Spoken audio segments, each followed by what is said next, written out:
What's the least amount of money you feel you would need to never go broke again? And what I mean is, if you say, if I had at least such a so amount, I'll never go broke again. I know I can be good forever with that. What do you feel that is?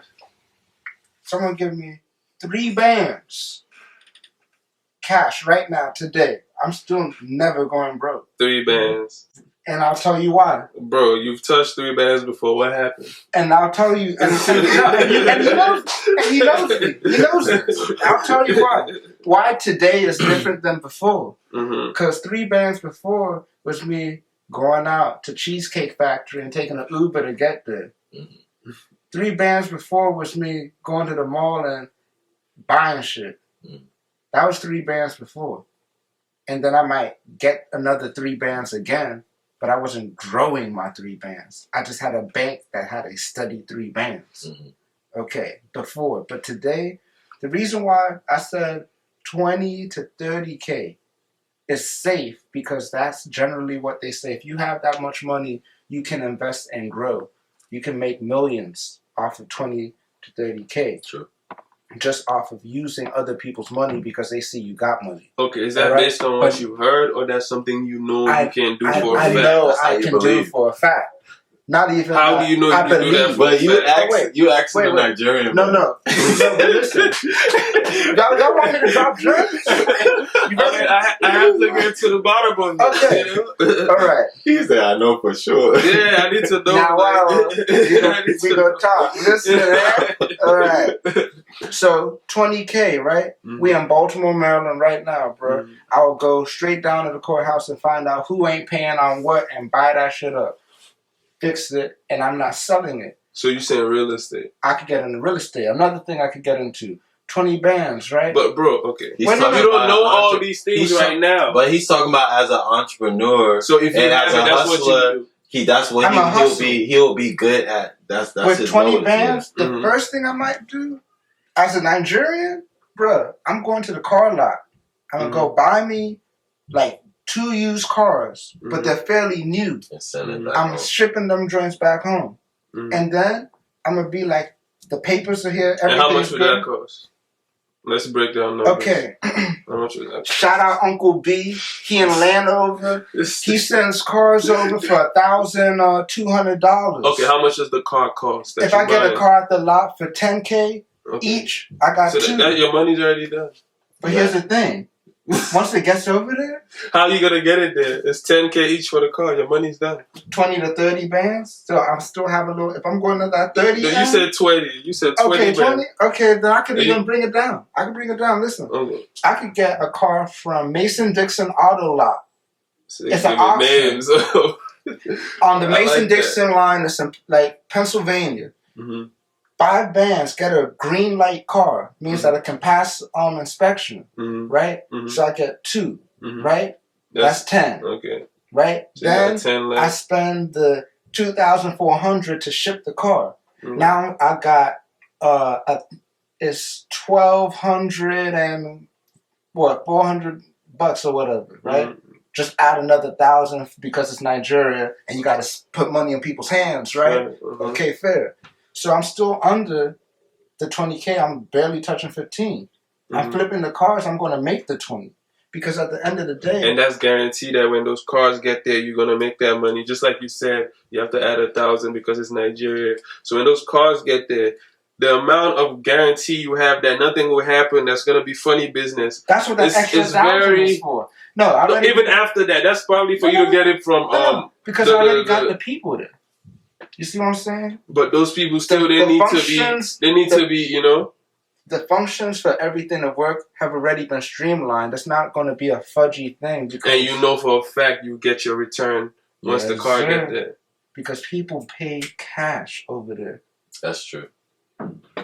We don't pay rent month by month over there. You pay rent for the whole year up front. Based on what you're telling me, a lot of Nigerians should be rich.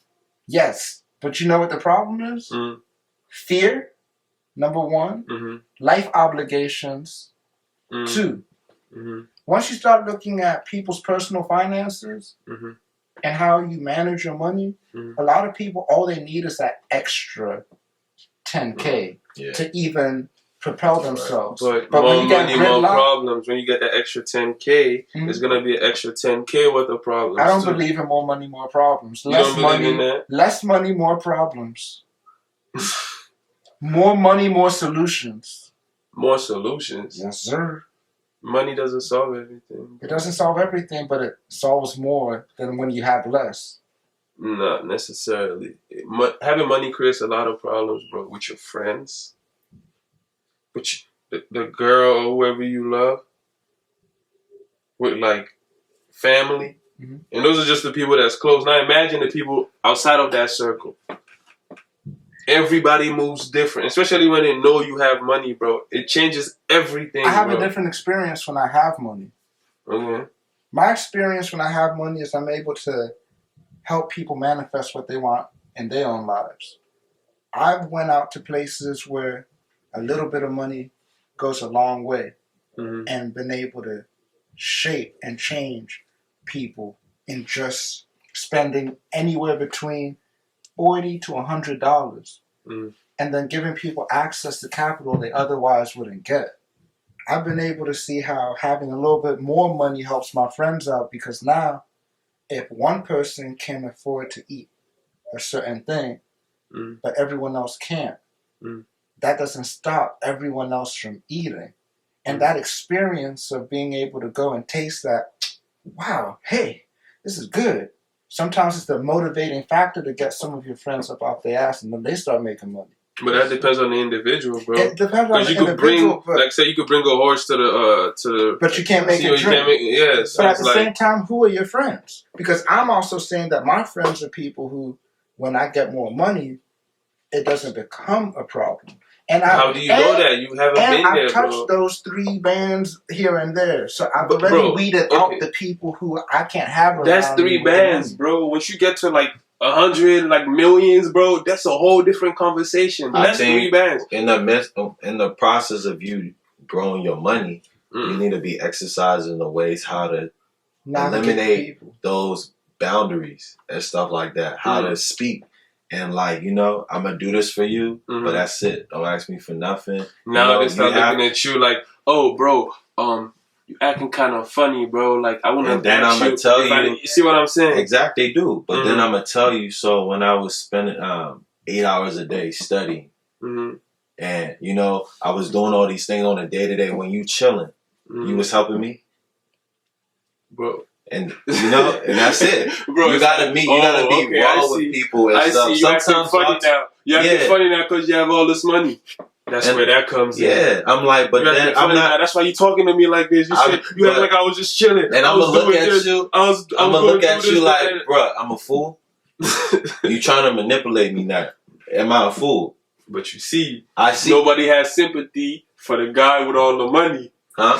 That's right cool. or wrong. Nobody has sympathy for the guy with all the money. That's a choice to care and not depending to care. on how the man with the money carries himself. But then also you can look out for the people that you know that deserve it. You know, the people that held you down. You know, sometimes you might give that person a pass and give them an extra 100. What if that person feels like they're almost like owed?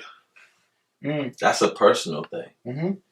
Because you can't. You feel obligated for what? Not that you feel obligated. No, they feel obligated for what? What do you like? What? I'm not going to justify your feelings, you know. So I can, that doesn't work. That's not real life, and that's where people get it twisted and stuff. It's a lot in the African family and stuff like that. But I don't entertain that. I never did. And stuff like that. So that's just me personally. I feel like stuff like that. Some people think I'm too raw with certain things. But some things you need to nip in the butt.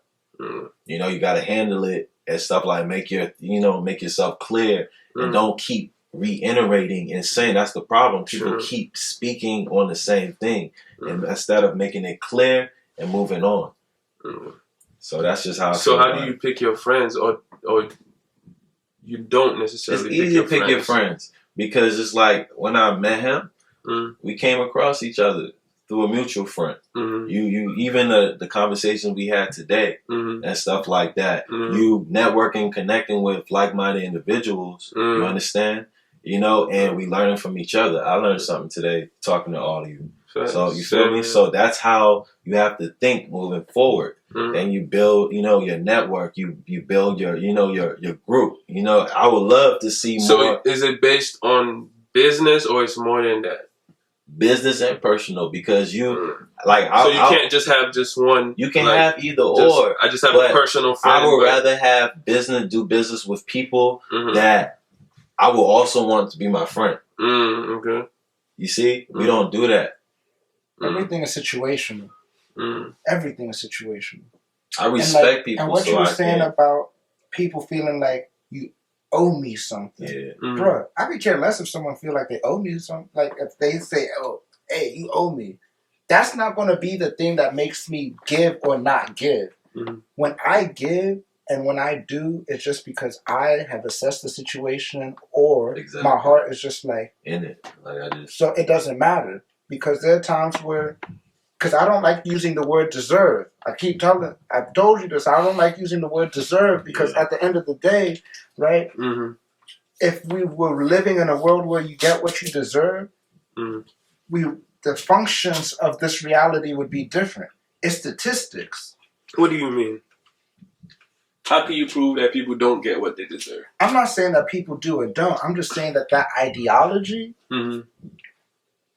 I feel like comes from a sense of entitlement in itself, to say that someone deserves something, or for someone to say I deserve this or don't deserve this. I feel like that plays on the whole concept of karma in a way. Like what goes around comes around kind of thing. It's statistical. And when I think of it that way, I'm just like, people are going to feel that way. Statistically, people are going to feel like, I've been in your life, what do I get? But if I'm doing something for someone, it's not just because they've been in my life. It's just because I'm like, you don't know what came in my mind. It could be random. Okay, let me ask you about this quote. What do you feel about this quote? God doesn't give you what you want or what you need, but what you deserve. How do you feel about that quote? I don't care for that quote. So you don't think there's any truth in that quote? Not to say that there's no truth in it, but it's always circumstantial. Because sometimes what you think is going to be law will not apply to the next person or to yourself. Just because it sounds good in a quote, don't mean that the laws that you living by is going to apply. So for me, I can't take that kind of stuff with that kind of solid, oh yeah, that's law stamped. But it's like, bro, imagine this, right? Say you're doing something and you say like you take an L, but it's something that it's almost like you have to push and go extra to do it. It was almost, and then you're looking back like, damn, I should have listened. Like there was all this warning signs that like chill, and then I took an L.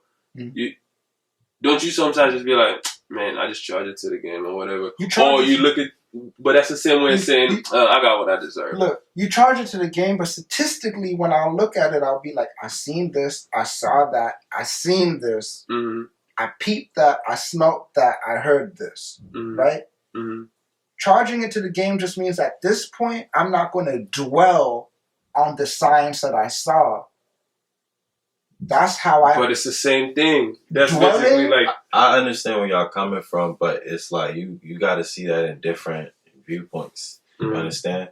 Like what you said with from the Bible, like I believe that's true. But what are we listening to and seeing? And stuff like that. What are we feeling? Now, if all of those are like consumed with negative stuff, stuff that don't matters, distractions, that's what, you're going to get what you just, but if it's being replaced with other things, positive things, your goals and certain things like that, in that fashion, like you're going to get what you deserve, you see? So it's a perspective, but that word is true. But at the same time, it's like certain times that you should have faith. We don't. We stress. Worry and all this stuff. We get caught up with all the bad stuff. But, the bad things is going to always happen. So it's your way, your mindset, how you control your emotion, and that spiritual. Once those events occur. Exactly. Because good people have things that come to them that I wouldn't wish on my worst enemy, right? And that's why I don't think about things in the sense of deserving, because that's But like how saying, do you know they're that good of a person? well, I feel like I feel.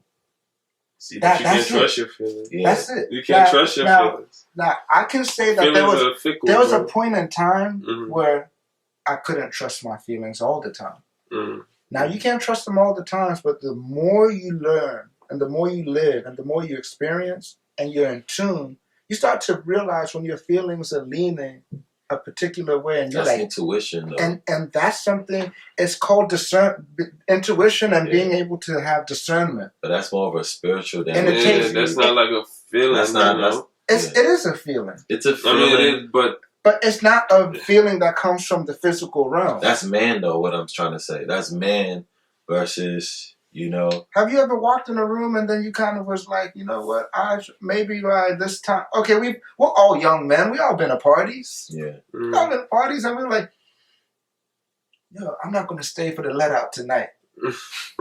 Forget that let out. There's beautiful women here. Forget them. I'm getting in the car. When the DJ play the last song, I'm heading out. Right? It's a feeling. It wasn't a pinch on my skin.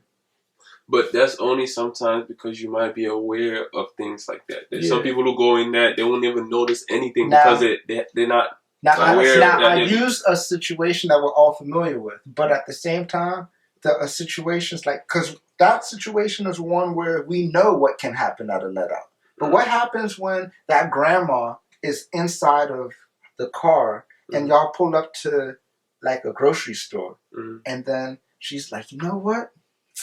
Something telling me I shouldn't go into the Safeway. We should go to the Giant. Something telling me.